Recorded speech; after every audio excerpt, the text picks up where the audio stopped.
মাদক ব্যবসায়ী অলরে মাদক বেচেদাতালাই নিষেধ গরণে খুলশী থানা ছাত্রদলের সিনিয়র যুগ্ম আহ্বায়ক আরিফুল ইসলাম উরুয়ার উদ্দেশ্য প্রণোদিত ও মারাত্মকভাবে জখম ও প্রশাসনের নীরব ভূমিকা পালন গরণের প্রতিবাদে মানববন্ধন কর্মসূচি অনুষ্ঠিত।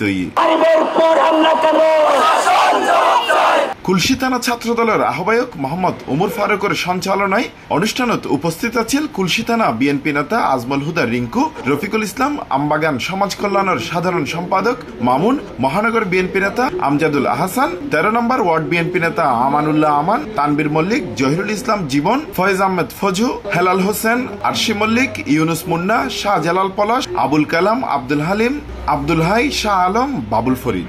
এ সময় বক্তালা হয়ে খুলশী থানা ছাত্রদলের সিনিয়র যুগ্ম আহ্বায়ক আরিফুল ইসলাম উরুয়ার হামলায় যারা জড়িত তারারে দ্রুত আইনের আওতায় আনয়ন করিব। মানববন্ধন হচ্ছে একটি কোমল বা নরম কর্মসূচি।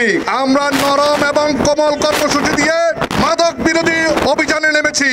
আমরা যদি দেখি এই শান্তিপ্রিয় আমবাগানে এই ধরনের অন্যায় কাজ, মাদক ব্যবসাকে কেন্দ্র করে দলাদলি মারামারি, এগুলা আমরা জাতীয়তাবাদী দল। আমার স্পষ্ট বক্তব্য যে আমার একটা ছাত্র দলের নেতা, খুলশী থানা ছাত্র দলের নেতা, সে এখানে মাদকের হিস্যার জন্য আসেনি, বিএনপিকে গালি দিয়েছে, তাই সে প্রতিবাদ করেছে, তার জন্য তাকে মারা হয়েছে।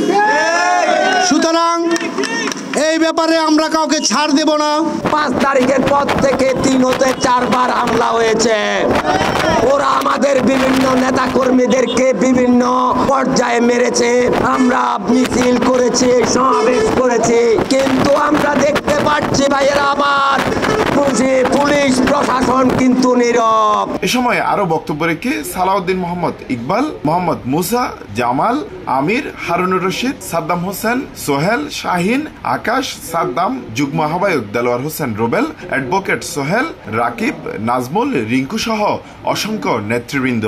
আমবাগানের মধ্যে দেখা যাচ্ছে মাদক ব্যবসার উপর অনেকে নির্ভর হয়ে গিয়েছেন। আমি সাবধান করে দিতে চাই, আমাদের দলীয় নেতাকর্মীরা যদি এখানে জড়িত থাকেন সাবধান হয়ে যান, না হলে আমরা আমাদের দলীয় যে কোনো পদক্ষেপ নিতে আপনাদের উপর বাধ্য হব। 5 তারিখের পর থেকে এই আমবাগান এলাকায় রেলওয়ে ঢাকা রেল লাইনে যে মাদক অবাধে মাদক ব্যবসা চলছে, আমরা এর আগে বিগত 4 দিন ধরে আমরা অনেক ধরনের হামলার শিকার হয়েছি। প্রশাসন বলেন, আমাদের সিনিয়র নেতারা বলেন, সবাই শুধু মুখ পর্যন্ত সীমাবদ্ধ, এর বেশি আমি কাউকে আমাদের পাশে দাঁড়াতে দেখিনি। আমাদের এই মাদক ব্যবসা বন্ধ করার জন্য যদি আমাদের আরেকটি যুদ্ধ করতে হয় আমরা করব। মাদক ব্যবসায়ী ঠিকানা এই সমাজে হবে না। C+ TV, Chittagong.